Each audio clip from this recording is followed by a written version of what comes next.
Okay, so let's start now. Sure. Good morning for all. Okay, so you can hear me properly, no issues.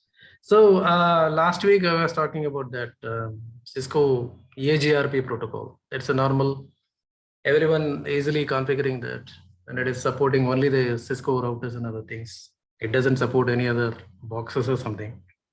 Means other branded routers will not be supporting the AGRP. That's what I was explaining to the people. And a week before, I was just doing that OSPF. It's like the protocol series. I would like to do that for routing and switching people. So maybe like next week, I'll be talking about ISAs on this. I'm just preparing for the ISAs now. And today we will be talking about the Cisco Nexus and the data center network. Nexus is been in the market for quite a long time, and they have revolutionized the entire data center networking by creating the Nexus boxes. Nexus is actually, it's like I can say 50% is an iOS being included. Another 50% it is open source, the protocols, open source, the open source code has been taken and it has been, constructed as a Cisco Nexus actually. So when you seeing that when it is getting booted on the Cisco Nexus, you can just see that a GPL license, general public license will be displaying on the Cisco Nexus on that. So data center, in the sense, we are previously doing that with kind of data centers, which normal routers and switches, which we are doing that. But Cisco Nexus, after that, it has came up like that. We are going with kind of virtual data centers and other things. VDCs we can create, VXLAN we can create, and the same VLAN can be expanded to the another data center as well.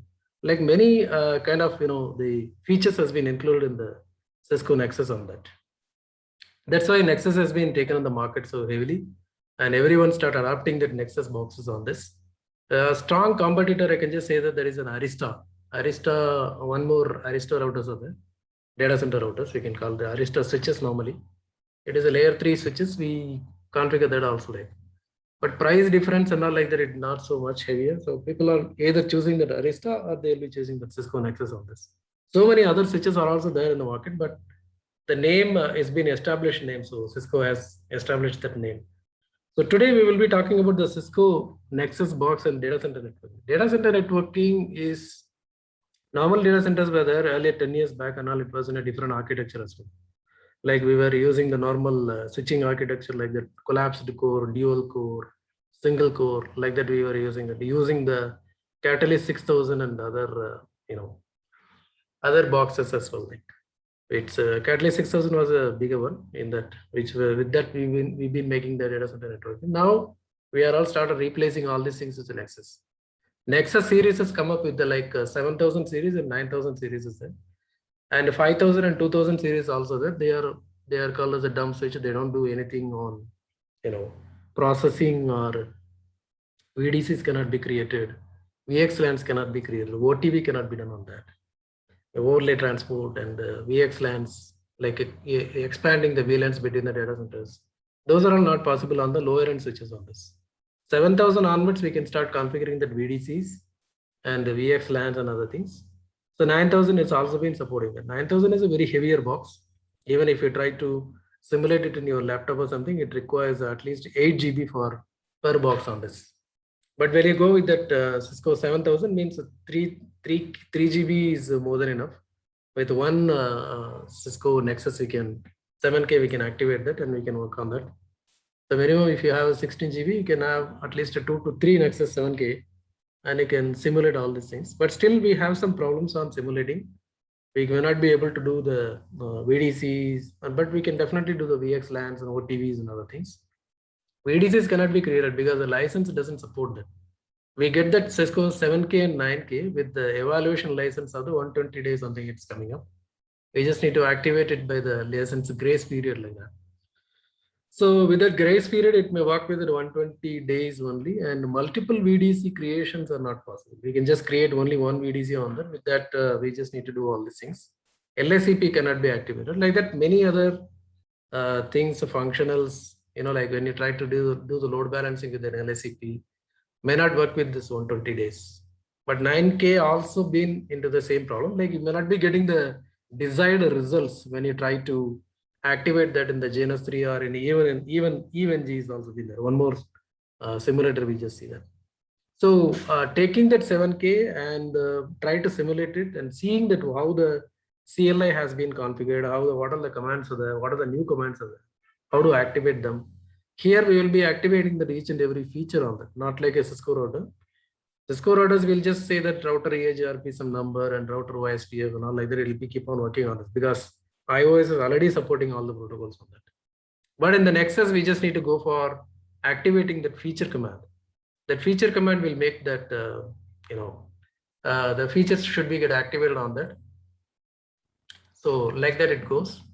And this feature can be get activated on that. Then we will be able to configure that particular protocol or any other features which we are looking for, VDCs, VXLANs, and interface VLAN routings. Everything we just need to activate by the commands like a feature. And again, if you are trying to simulate all these things in the sense 120 days only it will be working. We can reinstall it. The same box we can reinstall it again. That is not a bigger issue at all. But main features like the load balancing and the VDCs, by the concepts you can understand them, but we cannot do it and see it. Or you just need to go for kind of online racks or something. Then they will be producing it with the original license of that. From the Cisco they purchased and they install it on this. So we can check the license copies and we can start working on this. But there is no, like a requirement to go for a online rack or something. If you know the VDC concept and if you can configure it by the commands or something, so many documents are available on Cisco sites. You can just try that all the commands in the 120 days license itself. It may not be giving the desired results for it, but it is enough for that to you to attend that interviews or kind of questions people are asking for that you can explain them. So it doesn't make any, like you just need to work on the real box or something. Nobody is working on the real box to clear the exams or clear the interviews or something. So all will be working on the simulation someday. So it's very easy that you can take that 120 days license follow. Then you can put it on that JNS3 or even G. We can integrate that, and along with that we can have that to get simulated in our own laptop. But try to keep the other functions and all like that stopped so that the JNS3 may be taking a lot of memory as well as the even G also to see them all. So configuring the Cisco Nexus and data centers and other things is very easier when you simulate it in your own laptop. We'll be seeing about that today. What all the features can be activated? What is the data center networking first? What all the components are there in the data center networking? How does it been differentiated from the older data center networking and to the current data center networking? What are the other features we can activate that? Like activating the features in the sense, what are the other functions we can activate on that Cisco Nexus boxes? And how will we upgrading that Cisco Nexus and how to go for kind of activating that automation part of it. So we have some NX API commands of that. So with it we can activate that automations also on the Nexus. Because when it comes to the Nexus in the sense, it's more of a programming features only, it's been activated on that. So nowadays we are talking about a lot of automations over there. All over the world, the people are doing a lot of Ansible as well as the Python automations are going on. So Nexus is very much, come into the line that we can support that. We can configure, we can monitor, we can manage the entire data center networking Cisco Nexus by using the Ansible. It's very easy to monitor that and we can able to configure that also. So for that, we just need to activate certain commands on the, just need to activate some features on that one. No need to install any package or something in the Nexus to be get supported by the automation or something, but we can definitely do that. And upgradation is also quite easier, going to the next level of something, next iOS version or something other. Here it is called as an NX OS. It is not an iOS, it is an NX OS. NX OS means Nexus operating system. As if I said that 50% is an open source and 50% is a Cisco iOS commands we can run on that. So when you see that, you can even get the Linux prompt in that Nexus OS. You can get into the shell prompt. Then once you come into the shell prompt, we'll be seeing that CentOS will be running on that. Means it's like a Red Hat clone it is. It's a Linux only. Again, it is a Linux. So when you're configuring that thing, even you can use the Cisco commands to configure the entire box. Else you can even use that Linux commands to configure the box, as well as programming also it's possible. So it is more of like a programming plus the people who are already doing the implementation projects or something. For them also it is quite easier to work with this Nexus. But we need to learn a lot in this one because it's a new environment which has been created. It is not like a normal Cisco router which will be running only the Cisco commands on that. Programming stuff is not there. We cannot take any Python prompt or something. So it is not possible. But in the Cisco Nexus box, we can have all these things, functions are activated because it is basically running with that open source Linux platform. That's why. So it is very easier for you to configure the BDCs and the VXLANs and OTVs and the LSCP things and all, load balancing and everything through the programming itself, it is possible. Even through the commands also it is okay. But when you go to the large scale of implementation projects, like because data centers are growing heavily. Data centers, we have a lot of data centers are coming up. Even Amazon has got a very big data centers always. And other data centers are coming up in the market. So people are going for an online only nowadays. So everything is getting automated. So in that environment, Nexus will be fitting into that properly. So this is about the normal, what I say, it's a small introduction I just given that about. So let us see what is a data center and what is the data center networking, what components are used, how the Cisco Nexus will be fitting into the data center networks. How do we configure that? What are the basic commands are there? What are the features we can activate there? We'll just see it on the one by one slides on this. Let me go through the slides. What is a data center? As it's the simplest, a data center is a physical facility that organizations use to house their critical applications and data. A data center's design is based on the network of computing and storage resources that enable the delivery of shared applications and the data. The key components of the data center design includes routers, switches, firewalls, storage systems, servers, and application delivery controllers. This we normally call it as like application delivery controller. In the sense, we will call it as like load balancers, we can call. And there are many other data centers are there. One is enterprise data centers, managed services data centers, co-location data centers, cloud data centers. Cloud data centers. This co-location data center was an earlier term which we used to do 10 years back and all. Because if you like to keep any kind of critical servers in your own office or on premises, it will be like because the services need to be available 24/7 or something. So you will not be able to maintain the AC or the power or UPS or something. So what we do, we will keep these servers in the data centers. So that is called as a co-location. Means some part of the servers will be on premise, some part of the servers will be on the data centers like. So that is nothing but a co-location it is called. So those kind of data centers also still available. This is the type of data centers we see that here. So let us go to the next slide. What defines a modern data center? Modern data centers are very different than they were just a short time ago. Infrastructure has shifted from the traditional on-premises physical servers to the virtual network that support applications and workloads across the pools of physical infrastructure into a multi-cloud environment. Multi-cloud environment, that's what we talking about multi-cloud nowadays. AWS cloud, Google cloud, and Azure cloud. So this is AWS, this is Google, and this is Azure. So we've been activating the connectivity between the multiple clouds as well. So this is also a very important integral part when we try to install the Cisco boxes into that, Nexus box. In this era, data exists and it is connected across the multiple data centers, the edge, the public and the private clouds. The data center must be able to communicate across these multiple sites, both on premises and in the cloud. Even the public cloud is a collection of data centers. When applications are hosted in the cloud, they are using data center resources from the cloud provider. We can even take it from the cloud provider, or we can take it as like from the normal ISPs which they are keeping the data centers. In Bangalore, we have a lot of data centers as well. And we ourselves is constructing in the data centers as well, like in the cloud as well. We are all working with that AWS and Azure and other data centers as well. So this is what are the data center important to the business? Why it is important? In the world of enterprise IT, data centers are designed to support business applications and activities that include email and file sharing, productivity and applications, customer relationship management, that is the CRM tools, the enterprise resource planning, ERP and databases, big data, artificial intelligence and machine learning, virtual desktops, communication and the collaboration services. For this, we are all using that data centers for enterprise level. Email, productivity, customer relationship management, ERP, big data, artificial intelligence, virtual desktops. These are all the applications we'll be using on this data center system. What are the core components of a data center?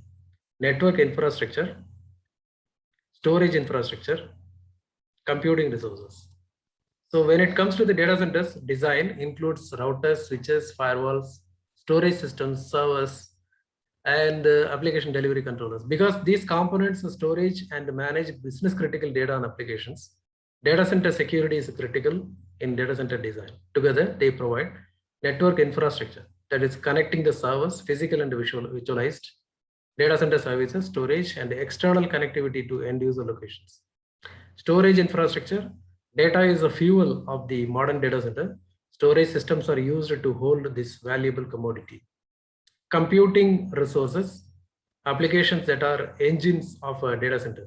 These servers provide the processing, memory, local storage, and network connectivity that drive the applications as well. So these are all the core components. How do data centers operate?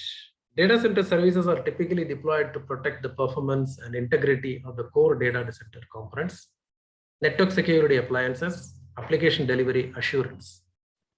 This includes a firewall and the intrusion protection like IDS, IPS will be get installed.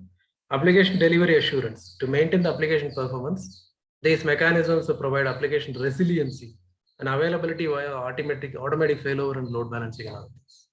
How do they are operating? How do the data centers are operating?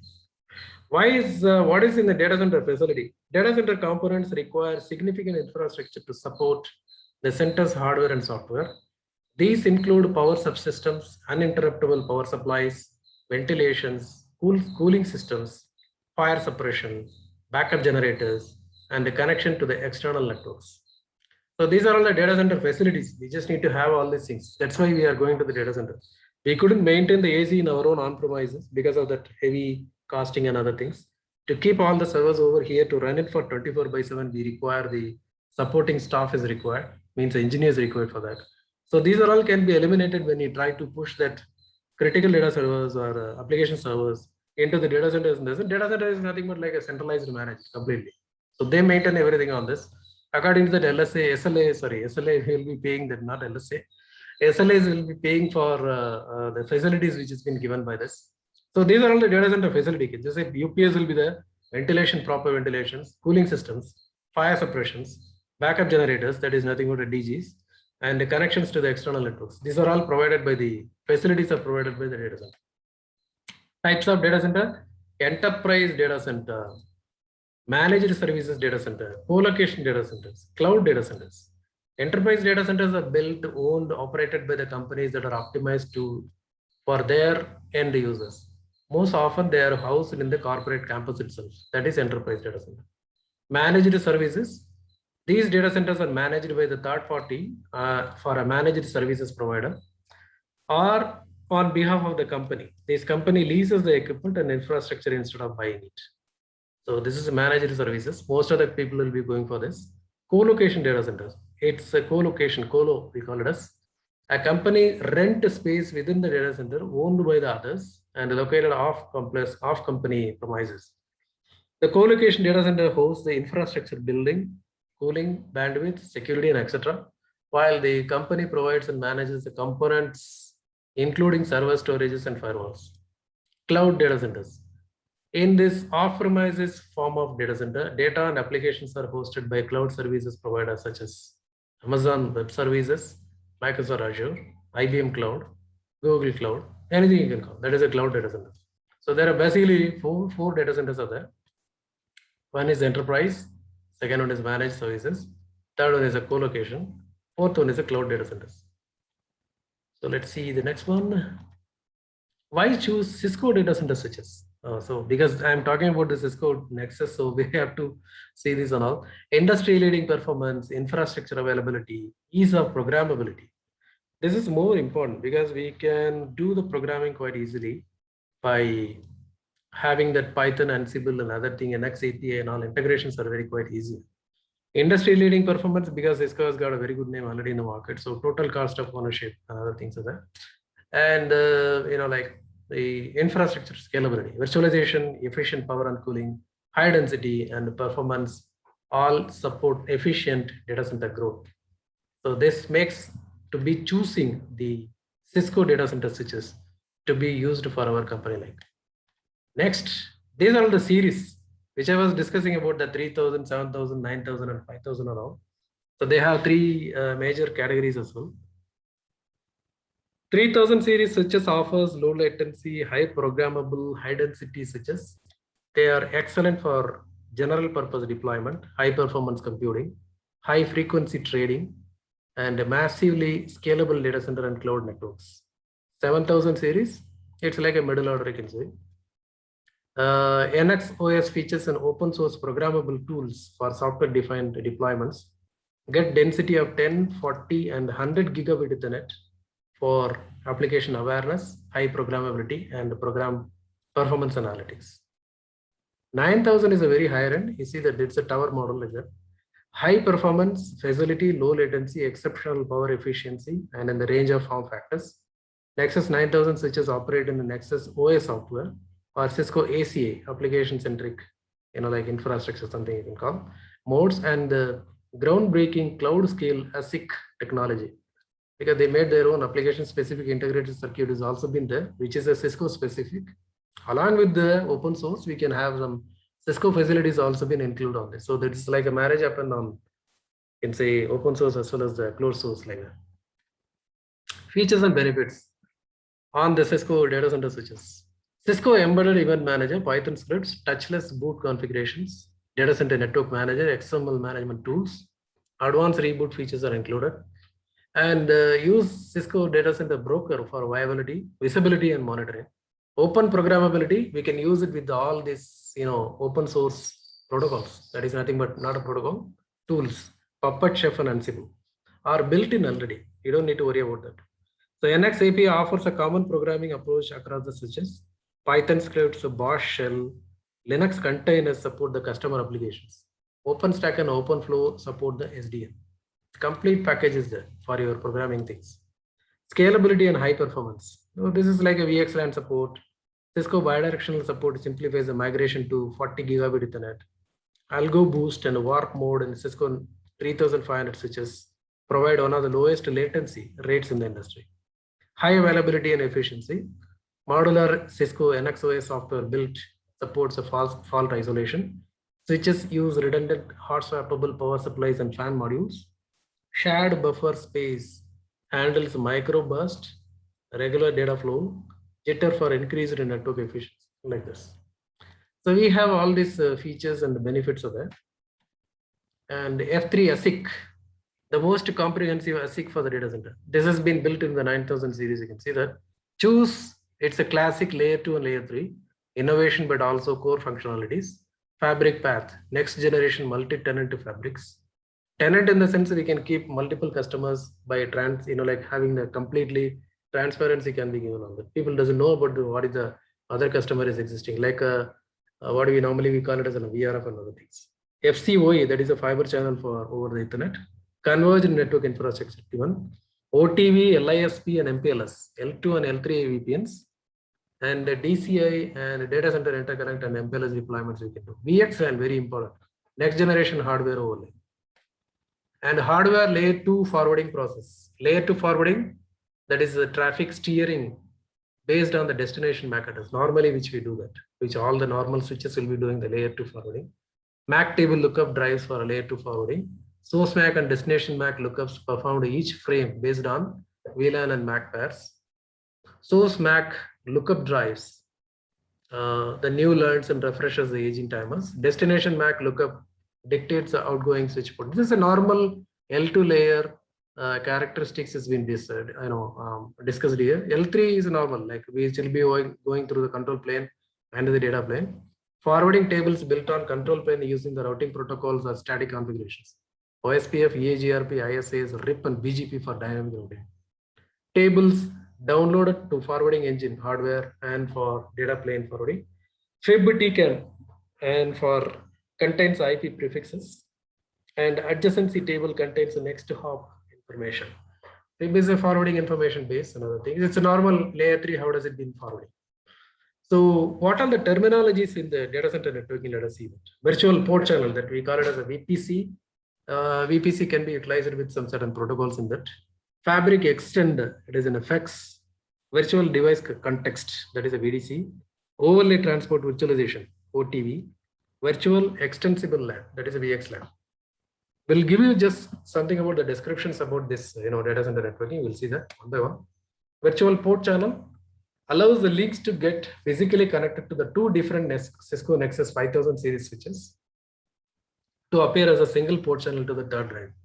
The third device can be a Cisco Nexus 2000, fabric extender or a switch, server, or any other network device.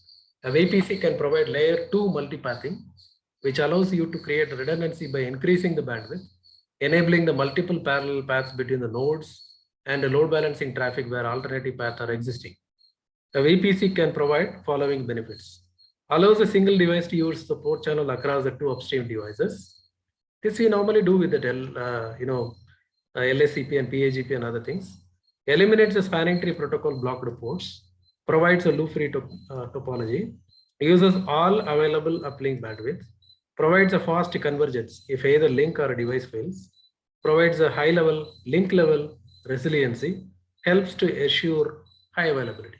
This is a VPC, we call it as like. We can create that VPC on the Cisco 7000 possible. And VPC concepts. VPC refers to the combined port channel between the VPC peer devices and downstream device. Peer switch is one of the pair of the switches that are connected to the special port channel known as VPC peer link. One device will be selected as a primary device. Another will be the secondary device. VPC peer link is used to synchronize the states between the VPC peer devices. Peer link carries the control traffic between the two VPC switches and also multicast, broadcast data traffic. In some link failure scenarios, it also carries a unicast traffic. VPC domain, this domain includes both VPC peer devices, the VPC peer keep alive link, and all the port channels in the VPC connected to the downstream devices. It is also associated with the configuration mode that you must use to assign VPC global parameters. VPC peer keep alive link, sending the periodic keep alive between the devices on this. Then it will be using with that switched virtual interface. No data or synchronization traffic moves over the VPC peer keep alive link. Only traffic is there, is nothing but the message which has been forwarded by them. VPC member port, the ports are the interfaces that is belong to this VPC. So these are all the terminologies you just need to understand about the VPC concepts. The next one, this is how the looking like the virtual port channel will be looking like. So this is the keep alive link which goes between these two management ports or something. Here the VPC peer switch, and this is a downstream switch where we're connecting this. These two are looking like the same switch for the link. This guy will be seeing that they are talking to the single switch. Actually, we have two switches on this. Everything has been covered by the VPC domain one. So this is how we will be creating the port channel on this. But we require to create the port channel in the sense we require to have more memory on our laptop so that we can create this. Otherwise, we can configure it and we can see it, like how things are working on this. It may not be able to see the result because we require multiple switches to connect to create the port channel. Next, fabric extender. Fabric extender, FX as short, is a companion of like 9,000, 7,000 and 5,000 switches. Unlike the traditional switch, has no capability to store forwarding table or run any control plane protocols. It relies on its parent 5,000, 7,000 to perform these functions. As the name implies, FX extends the fabric, that is a network, out towards the edge devices that requires the network connectivity. Some other benefits, they are fully managed as part of the parent switch. Don't require any independent software upgrades, config backup, or maintenance tasks. Means the master switch will be having all the configurations. As and when the secondary switch comes up, slave switch comes up, it will push the configuration to that. Unless and until it is being powered on, it will not be holding any configurations as such. That's why they're saying it. They are able to leverage the virtual port channels for connecting the redundant parent switches, thereby eliminating the spanning tree and enabling active-active uplinks. More cost-effective than the equivalent switch. Has no local configuration. Means that downstream switches will not have any configuration at all. All port configs means ACLs, VLANs, QoS, and other things are applied, acted upon parent switch once the FX sends an inbound frame into the parent. On the egress side, egress means outside, has no local forwarding table so that it receives the frame from the parent. It must be told which port to be sending the frame on. Means like you can take it like a dumb. All the secondary, all the slave switches are dumb only. Means the intelligent decisions are taken from the 7000 and 5000 only. Virtual device context. Cisco NXOS software supports VDCs, which partition a single physical device into multiple logical devices that provides fault location, management isolation, address allocation, isolation, and service differentiation domains and adaptive resource management. You can manage a VDC instance within a physical device independently. Each VDC appears as a unique device to be connected to the users. A VDC runs as a separate logical entity within the physical device, maintains its own unique set of running software processes, has its own configuration, and can be managed by a separate administrator. So that is a, like within the one switch, we can have software defined like that. We can have multiple VDCs can be created. So everything can be assigned for a particular customer for that. So it's very easy to manage that from the one physical box. We can have multiple. VDCs also virtualize the control plane, which includes all those software functions that are processed by the CPU on the active supervisor module. The control plane supports the software processes for the services on the physical device, such as routing information base and the routing protocols. This is about the VDC. How the VDCs are looking like that? See, it's a VDC extranet, VDC DMZ, VDC production. From here, like that, we can create all this. Overlay transport. Many of them not using this nowadays because VXLAN has come up and the VXLAN people are going for this. But still, we just need to know that what is an OTB. External, extend the layer 2 applications across the distributed data centers. OTB on the Nexus 7000 is an industry first technology and significantly simplifies the extending layer 2 applications across the distributed data centers. Even now, deploy data center interconnect between the sites without changing or reconfiguring your existing network design. Important features: scalability, simplicity, resiliency, efficiency. Extending the layer 2 LANs over any network that supports IP and designed to scale across multiple data centers. Simplicity supports transparent deployment over the existing network without redesign. Requires minimal configuration commands. Provides a single touch configuration for adding the new data centers. And resiliency preserves the existing layer of layer 3 failure boundaries, providing the automated multi-homing, including the built-in loop prevention. Efficiency optimizes available bandwidth by using equal cost multipathing and optimal multicast replication. These are all will be done by the OTV. VXLAN, very important. VXLAN is designed to provide the same Ethernet layer 2 network services as VLAN does today, but with a greater extensibility and flexibility. Compared to VLAN, VXLAN offers more benefits. VLAN we can create only 4096, that is a maximum. But here we can go for 16 million something like that. We'll see that. Flexible placement of multi-tenant segments throughout the data center. It provides a solution to extend the layer 2 segments over underlying shared network infrastructure so that tenant workload can be placed across physical pods in the data center. Higher scalability to address more layer 2 segments. VLANs use a 12-bit VLAN ID on the layer 2 segments, which results in limiting the scalability of 4094. 2 will go for a like default and other things. We'll have VXLAN using the 24-bit, it is a double VXLAN network identifier, which is supporting the 16 million VXLAN segments can coexist.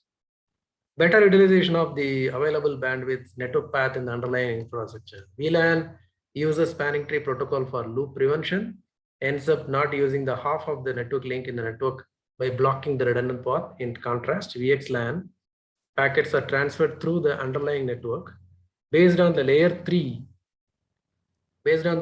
header and can take complete advantage of the layer 3 routing, equal cost multipathing, EACMP routing, and link aggregation protocols to use all available paths. Like that. So we have so many advantages over the VXLAN than the VLAN.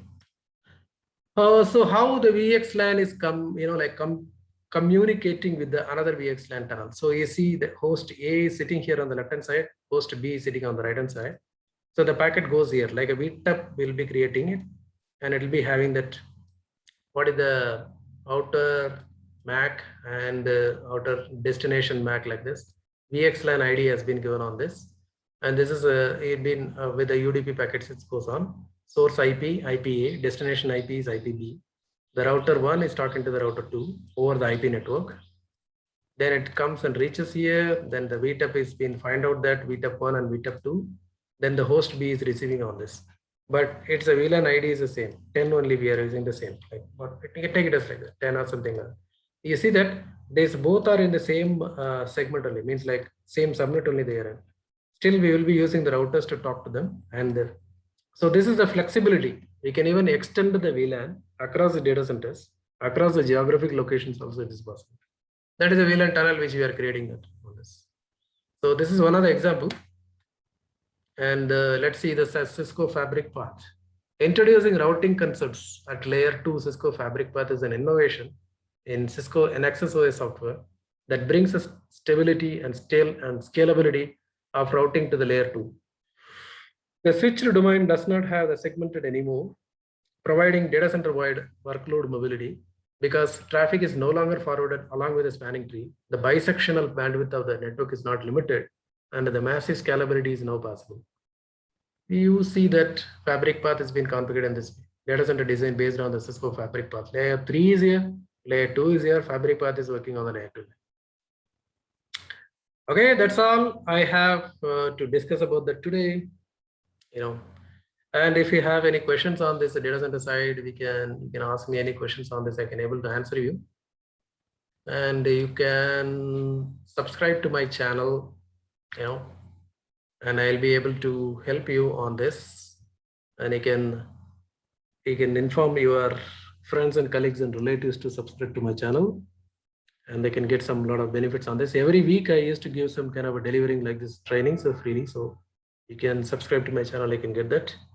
And I'll be sending this PPTs and to your videos to your emails. So you can give your email addresses on the Zoom chat. I can able to forward it to you. And if you have any questions on this data center and other things, we can see that now. I would like to show you Cisco 7000, which is installed in my GNS3 platform. We would like to show you a small lab scenario if you are having the time with us. So maybe like 10 to 15 minutes it may take. So I would like to show you. Yeah, someone is asking question. Yeah. Are you going to cover anything on ACI maybe in the next coming weeks or something like that? Maybe I'll be doing that because see, making a PPT is another thing, takes a lot of time because with the workload, I just made something of basic stuff. ACI, I can definitely make that, not a problem, because we are all working with an ACI on Nexus boxes mostly, and with the other boxes as well. Cisco ACI can be introduced. Yeah, I'm planning for that. Yes.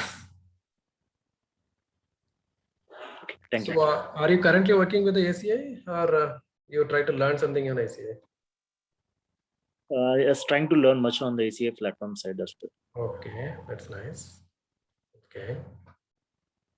So we can have that. Why not? I will. Yeah, you've given me a good point that I can go for an ACI next lecture or something like that. Okay, but I need to work on that heavily because if I'm like to give you some certain information, it should be not a wrong information. It should give you like the right informations.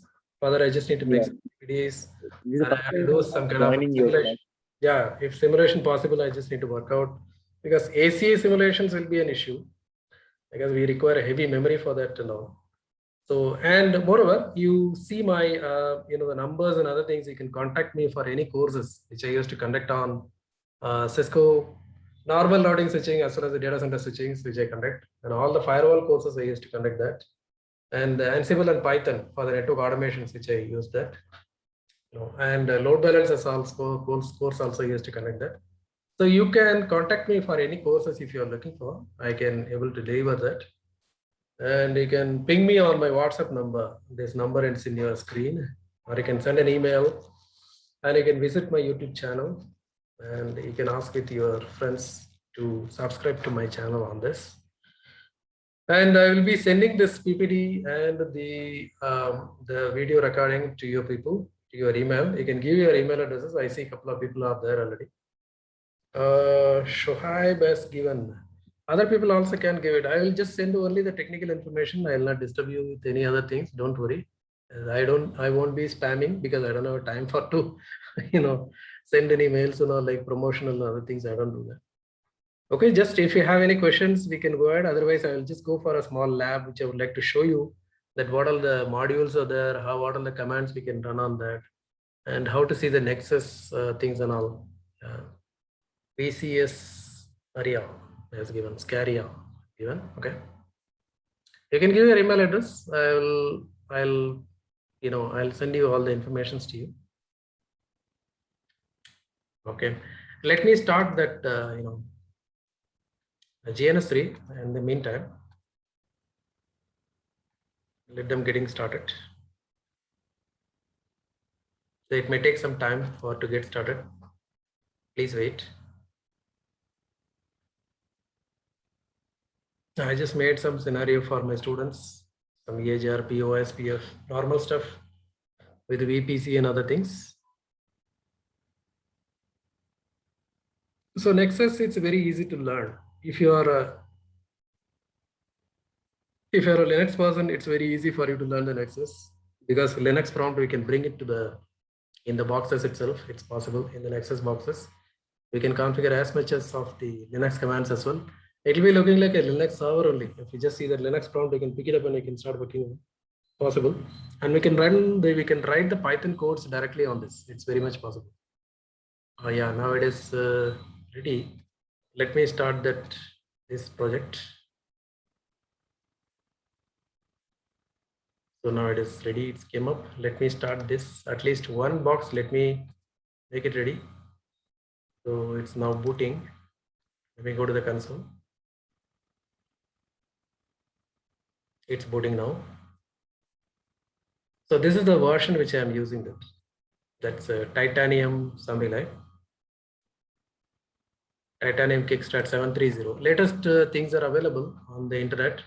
You can download that, but it is only 120 days evaluation copy only available. It's enough for us to have the hands-on on the Nexus boxes. Means how the Nexus can be configured, what all the common commands are there, and how does it differentiate from the normal iOS to the Nexus OS? What all the directory structure has been there, and what are the normal commands? Which is Nexus has got a special commands like VDC creation, LSCPs, VPCs, and VXLANs. These all commands you can definitely try it on this evaluation copy on this. And we are not going to crack anything over there. It's not about cracking or something. Cracking is not possible. Leave it out. This is like a evaluation copy of 120 days license copy. Titanium 730. That is it's now booting.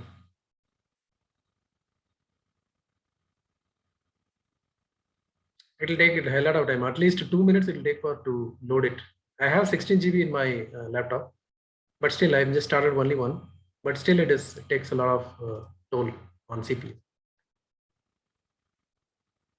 So it's saying MTS, OPC, VLAN, MGR, VLAN created. Similar. Just check. Takes time. All the modules need to get loaded. I guess there are 3 switching modules are there in this. Everything is a 48 port, 10/100 or 100/1 GB something is the modules are there. We can see them by the modules on this. Log flash is online. Log analysis and all something different on this one. You can even see the logs by the date wise. First 10 logs, last 10 logs. Because Linux is giving the option to see all the Linux commands over here. So it's very easy for us to analyze the logs here itself. So it is giving the login prompt. Let me log in. It's normal, admin only the name. Show module, you can check. So supervisor module has been shown. It's an active module. And other modules will be coming up. You see that module 2 is powered up. Takes its own time. NXOS V. V is nothing but a virtual. Module 3 is powered up. This is the model number of that module N7K F248 XP like this. So second module has come up. F248XP 25.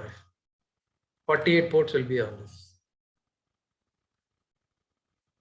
We'll see that it takes time. So the third module has come up now. It is also 48 port. This is coming along with that, Nexus itself. One more module will come. Yeah, takes time. Yeah, now it has came up. See, you can see the 4 modules are there. First one is like a supervisor module. It's an active. Second, third, fourth are 48 ports module on this. If you'd like to see this show IP interface brief, you can see all this. Whatever it is configured, only it will be showing on. Show interface status. You can try this. So this will be showing you all the interfaces which are there. The module start with the number 2/1, something like that it goes on. This is a management port. The management port we require to connect the cable, the management, through that the switch can be configured through the management port. That is for a physical switch I am talking. Otherwise, we can just configure the E21 or E22, any other port which we can connect to that. I configured in the same way. See, E22 is connecting here, 3 is connecting the E21 is connecting to the local switch like that. We can configure that. So these are all the third module, fourth module, like this it's been there. And I can type dir. Dir is nothing but a directory. Here, normally we say that show flash in the normal Cisco routers. Here we will be saying the dir, directory infrastructure. This is the scripts which are there, which we can store the Ansible and Python scripts over here to do the automation programming as well. And this is the kickstart file, and this is a titanium DL. This is the one kickstart, and the kickstart you can take it as like a ROM image, read-only memory image, which has been integrating the Cisco with along with that, the open source or something. You can say this is a real original file on this. This is the original file. This is around 130 MB, maybe, yeah, maybe more than that, 1 GB, I guess, something like. So DR and show IP interface brief. Show IP interface. What are the IP addresses which are configured? It will be showing on this. And you can see that these commands will be showing us like make dir, send, setup, show. These all the commands are possible. When you just do that, like the tab key, it will be giving you all the commands: trace route, telnet, terminal. All these things are there in this. Show run interface E2/1. We can just see that normally. It's like, say, we have to say that no switch port. Every switch port has got its own MAC address. It will be showing on this. IP address we can configure. Router OSPF has been configured on this. No shutdown something. So it's simple. Like, what are the features are there? Show feature. You can say show feature. Include pipe include enable. What are I enabled? I can just see what all enabled. These are all enabled on this. OSPF is only OSPF is enabled on this. SSH server normally through that SSH has been enabled, and the OSPF is the only protocol which is enabled on this one. So if you like to activate any feature like that, you can just go feature. You can have this all features on this: LSCP, LDAP, HSRP, GLBP, .1x, EHRP. You can activate the EHRP like that. Private VLAN, port security, OTV, overlay transport, which I just discussed about that. And the NX API, enable, disable the NX API on this. This NX API is required for you to manage this Nexus boxes over the Ansible and Python or something. We can activate as well. This VPC, ERRP, we can activate that feature EAGRP. So before that, I just need to give that license grace period. Give that. Then I can just say feature EAGRP. It may take some time. Let's see. Saying 119 days. LAN enterprise services package not installed. EAGRP will be shut down after the grace period of approximately 120 days. So now it is activated. Means if EAGRP has been activated, I can work with an EAGRP. Router EAGRP. You can give the name of it like that. Just I can give that demo like that. Now it is created, and all the other commands, normally whatever you require the commands on EAGRP, we can do that. Maximum path and flash routers isolate, maximum path. Router ID can give that. Either to shut down or no shutdown, the EAGRP process can be activated. Like that we can have this mini, and we can have that show VDC command. Only one VDC is there, virtual data center, can you say. Only one VDC is there, that is the name is a switch one. By default, it is be taking that it is an active. And the show VPC, you can say VPC is not been activated, that's why it cannot possible. And the show VXLAN. VXLAN we have to activate that. Config terminal feature VXLAN, like that. Feature set to VXLAN, maybe. It's not activating it. We can activate that by like VXLAN. VXLAN better we can do it on a 9K. Maybe some of the functions are not possible in 7K. Show version, I can give the command normally. It will show that. Cisco NX OS V is the supervisor module. And boot flash is this much the size. This is the version of it, 730D1 I'm using that. Kickstart file, image file, complete time. So you can see that it is a NX OSV is a demo version of Nexus operating system. You can see that. This is what GPL I was telling that. GNU public license means general public license. That is GPL.html. Once you go to this gnu.org, licenses GPL.yaml it will be showing. So this is about the Nexus boxes. We can activate that by having that all these things to talk to each other. We can even integrate the normal Cisco router to this one. So we can do a lot on this. Okay, so let me stop this. I'm eating a lot of memory on my PC. Let me close it out.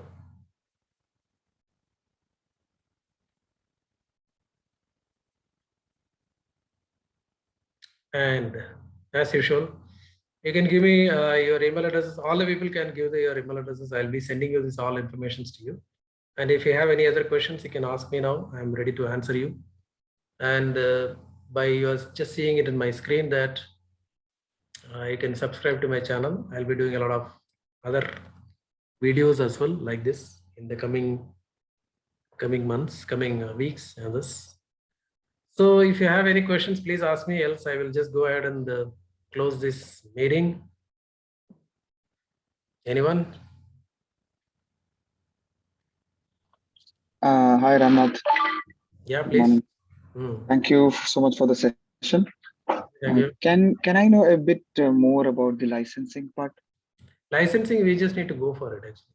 Licensing, we have to purchase it from the Cisco. Like when I requested a license for Nexus previously, like for an expired device, I could see like more than 8 or 9 line items for each device. Yeah, that is compared to Aruba or anything. there is a different model of licensing is different modes of licensing is available in Cisco. So better you can talk to a reseller or a Cisco sales representative. They will be giving you what license you may be requiring for what operations need to be done on that Cisco, because it is a bit of like more complicated thing than the original normal license which we got it from the iOS. Then the NXOS it is having some lot of differences. So what are the functions you look for? Like there is no standard license as of it's coming up with that. We have to go and activate everything on this. Better you talk to the sales representative, will be able to properly guide you that what license you may be requiring for your current projects as well as which is upcoming projects also. Maybe like you cannot go back every time to the like representative to look for like more and more licenses or something. You can just discuss with him for one day. You can have a Zoom meeting or something like that. You can discuss with him that what all functions he may looking for, what model is the, what is the current iOS is running on the current Nexus OS is running on that, what memory and what are the line cards you have, which supervisor you are using that. So many information they'll be asking you. If you give the correct information of your own box, then they will be suggesting you to go for a licensing model for that. Else they will be asking you to upgrade that memory or the supervisor, something like that. Then only you will be able to get that particular functions which you are looking for. Like if you wanted to put an SD-WAN on this, you would like to pull this into the SD-WAN, or you would like to activate that LSCP on the VDCs, multiple VDCs you would like to create the VXLAN you would like to go for. Those are all like multiple features are there in this. So there is no one-stop solution as such for licensing. Yeah. Correct. Because currently I'm looking at a BOQ which was given to us by the district. And I can see around 9 lines for each barcode, each fan, each base licenses, I can see separate lines. Anyway, as you said, I think whichever is necessary, we can go ahead with it, because I was predominantly working with Aruba and old Yeah, Cisco iOS. It's correct, pretty correct. straightforward, but I think this needs a bit of learning and preparation for this. Correct, correct. Yes. Yep. Anyway, thank you so much from my end. I think Hmm. that's it from my side. Thank you. Thank you. Thanks all. If you have any other questions, please ask me. I'm ready to answer that. Sure. Thank you. Today is Sunday, so we can have some more timing. Or, no questions in the sense, I will go ahead and close this meeting. So we've been talking for last 1 hour. Okay, so you can send me an email and you can talk to me on my WhatsApp number anytime, whenever you are having a doubt or something like that. And please, again, I'm asking you, please subscribe to my channel so that you'll be able to see more videos like this. And please suggest my channel to your friends and relatives and colleagues and other people. Thank you for joining today. I'm just closing this meeting. Thank you. Bye. Bye all.